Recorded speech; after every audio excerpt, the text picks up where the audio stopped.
नमस्कार बंधुगण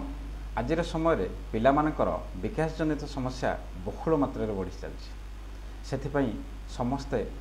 व्यतिव्यस्त हो पड़े। मैक्सिमम पेरेंट्स एवं पिला जन्म होगा मात्रे सबू जिनस को बहुत टेक्निक भाव में ध्यान देउछंती। इवेन इफ आम पाखु 5 मासर 4 मासर छुआर क्वेरी आसुची जे मो पिला एटा करूनी मो पिला सेटा करूनी एमिति व्यस्त ही किछि लाभ नाही। आमे जानि नबा दरकार जे या पछरे मेन जो भाइटल रिजन कौन या बहुत किसी कारण दायी किंतु जोटा आम 80% क्षेत्र में देखुचु अति मात्रा से जिनस दायी हो जाए आज समय सेटा हूँ lack of environmental stimulation. Environmental stimulation कहले दुई प्रकार जिनस को आम बुझाऊँ गोटे एनवायरमेंटल स्टिमुलीज बा सेंसेशन आ गोटे हूँ एक्सपोजर। तामाने आमे पिलाटी दिन रो आम पिला को केते प्रकार एनवायरमेंटल सहित एनवायरमेंटल फैक्टर सहित आम जड़ित करोच एक्सपोज दौच मीनस आगर पिला माने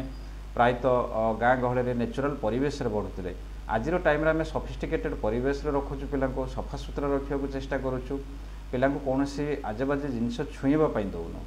से आमर गोटे भूल हो जाऊँगी आम पिलांकर सेफ्टी आर हेल्थ कॉन्शियस ये स्टेप नौचु किंतु गोटे जिनस भूली जाऊँ जे 3 वर्ष पर्यंत पिलार ब्रेन रो इनपुट बा ब्रेन रो फूड जो सेंट्रल नर्वस सिस्टम रो खाद्य जदि आम कहवा ताले से सब सेंसेशन बा स्टिमुलेशन से जेते जिनस को छुईबो जेते जिनस को एक्सपोज करिवो जेते जिनस सहित खेलिबो डिफरेंट जिनस सहित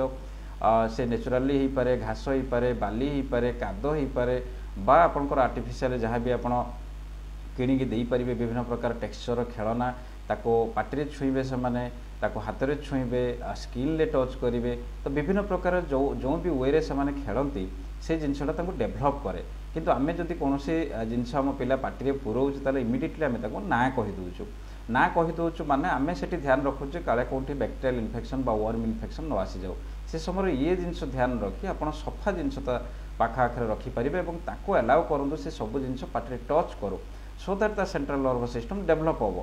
एमती आम धर जो पिला को धूली लगे दौनु धूली लगे दौनु कि कौन से बाली लगे दौनु कि काद टिके लगे दौनु जदि न लगे दबु ताहले किमिति हम से डेभलप किमिति करिवो। तेणु 3 वर्ष भितर सबो बापा माँ को ये जिनस ध्यान देवार अच्छी जिते पारुचंती एक्सपोज करंतु आइदर पिला को खेलिबा को अनुमति दियंतु सब जिनस या तो आपण ता सहित पिला ही खेलतु ये दुईटा जिनस जदि आपण करि चलले 3 वर्ष पर्यंत ताको सफिशिएंट स्टिमुलेशन जदि देई चलिले ताहले हुए तो 80% चांसेस अच्छी पिला आज समय जो समस्या होची आज करेंटली जो सिचुएशन चली आम देश में तो सही समस्या आपण पिला हे तो सम्मुखीन हेब ना। जदि भी ए रिलेटेड किसी भी क्वेरी आपण रोचे मन को सन्देह आसुची ताले थरे कौन भी विशेषज्ञ आपण आखपाखे रही शिशु विकास विशेषज्ञ सहित देखा करनी बा अर्ली इंटरवेंशन सेंटर जाइए थरे एसेसमेंट करनी जदि मन को कौन सन्देह आसूची तापर भी जदि किसी मन में डाउट रोचे ताहले मोर क्लिनिक बालेश्वर भुवनेश्वर एवं बारिपदार एवेलेबल अच्छी आसिक मीट करें बा मोर कांटेक्ट डिटेल्स आप कांटेक्ट करके आपन क्वेरी